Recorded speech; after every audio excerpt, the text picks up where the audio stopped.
10वी 12वी ग्रॅज्युएशन सोबत UPSC MPSCचा अभ्यास करायचा आहे, पण कुठून सुरुवात करावी, पुस्तकं कोणती वाचावी, न्यूजपेपर कोणते वाचावे, NCERTs कोणत्या वाचाव्या हे कळत नाहीये. अशा सर्व प्रश्नांची उत्तरं मिळतील 23 मेला पुण्यात होणाऱ्या करिअर मार्गदर्शनपर मेळाव्यात.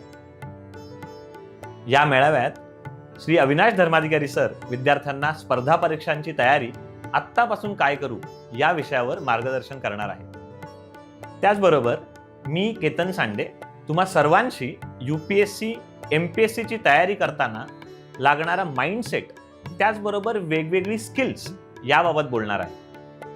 हा मेळावा पुण्यातल्या टिळक स्मारक मंदिर इथे होणार आहे. हा मेळावा निशुल्क आहे, मात्र नाव नोंदणी आवश्यक आहे. आजच नाव नोंदणी करा. भेटूया.